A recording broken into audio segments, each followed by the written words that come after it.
Walau tampilannya kayak mafia, tapi hatinya tetap Hello Kitty.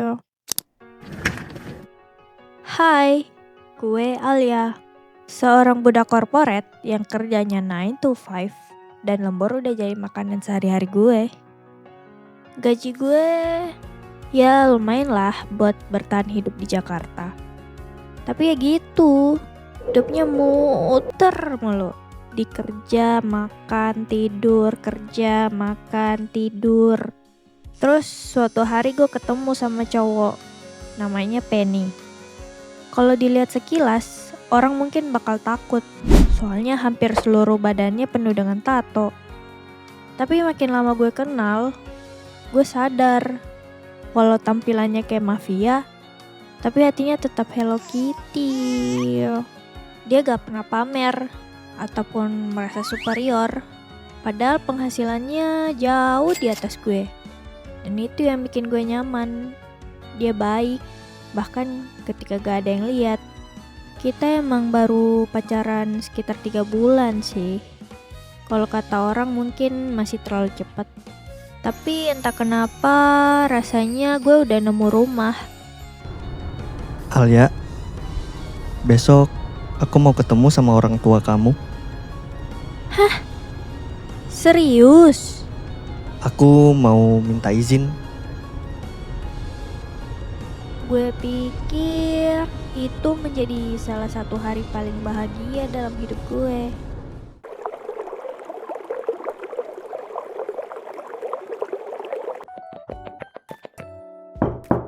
Assalamualaikum. Waalaikumsalam.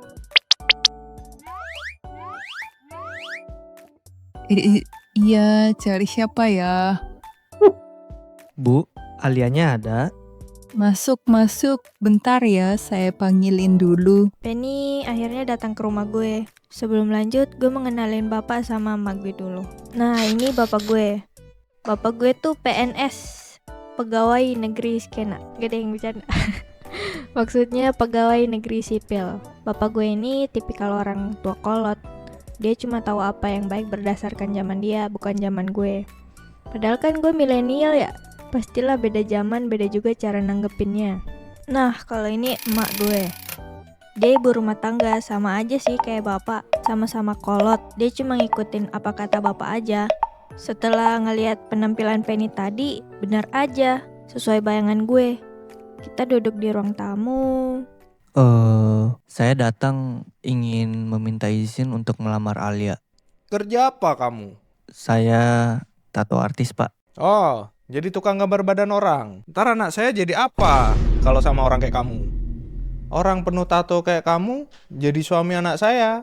Kamu tahu nggak? Anak saya sekolahin tinggi-tinggi biar dapat apa? Suami yang baik lah, minimal PNS. Bapak gue udah ngebacotin Penny segitunya. Mak gue malah nambah-nambahin. Orang tatoan biasanya preman. Besok kalau kamu masuk penjara, anak saya gimana? Terus gue coba jelasin ke bapak gue kalau Penny punya studio sendiri dan penghasilannya sangat bagus. Terus kata bapak gue gini, Uang mah nggak penting. Kami nggak mau punya menantu yang bikin malu keluarga. untungnya Penny orangnya legowo.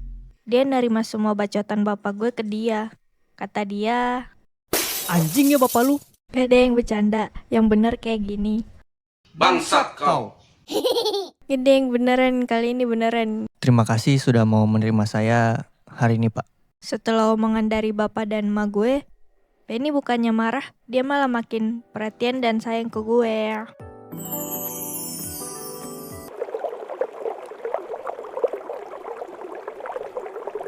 Gue mau nyeritain kenapa gue bisa secinta itu ke Penny. Jadi suatu ketika bapak gue naruh duit ratusan juta ke bisnis abal-abal. Katanya sih bisa untung 100% per bulan. Jujur janggal. Logika aja, mana ada yang mau ngasih lu untung 100% tanpa lu harus ngapa-ngapain. Bodohnya bapak gue kemakan sama omongan itu. Dodol. Gak hanya bodoh, tapi anjing. Dia ngasih semua tabungannya plus minjem duit dari orang lain. Terus ngasih semuanya ke orang yang tidak bertanggung jawab itu. Jujur janggal. Sampai akhirnya gue diteror sama debt collector. Motor disita, rumah hampir dijual. Kocak gak habis thinking. Gue udah muak dan capek banget.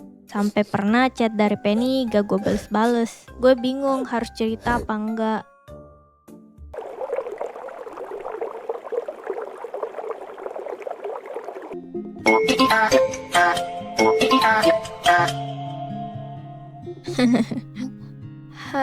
Halo Pen. Alia, kamu gak apa-apa? Akhirnya gue ceritain semuanya ke Penny. Gue cerita sambil nangis.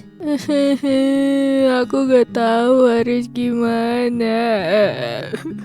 Orang tua gue juga bingung nyari duit kemana lagi. Kalian tahu sendiri kan, gue cuma budak korporat. Ya masa gue harus ngelunasin utang bapak gue sampai gue mati. Terus respon lagi. Pas respon masih belum lunas juga utang bapak gue. Mana bapak gue bentar lagi pensiun.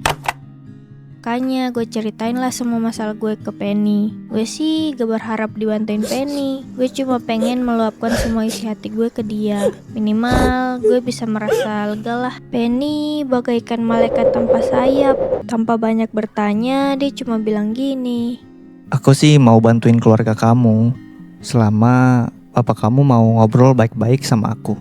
Tanpa pikir panjang, gue minta sama bapak gue untuk ketemu Penny lagi.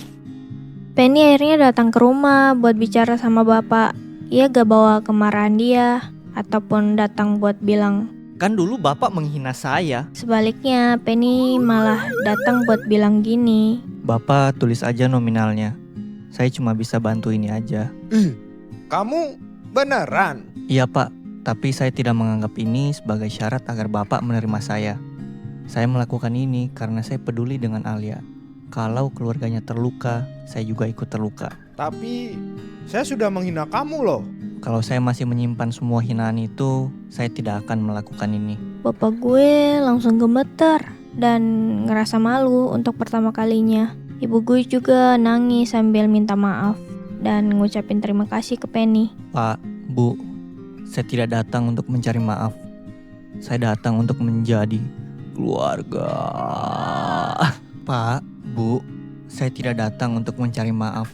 Saya datang untuk menjadi keluarga. Kalau kamu masih mau, Alia kami titipkan ke kamu. Dan akhirnya masalah keluarga gue selesai deh. Setelah 2 tahun ngejalanin hubungan dengan Penny, akhirnya dia jadi mantan pacar gue, alias udah jadi suami gue. Gue hidup bahagia bersama dia dan udah punya 1 anak.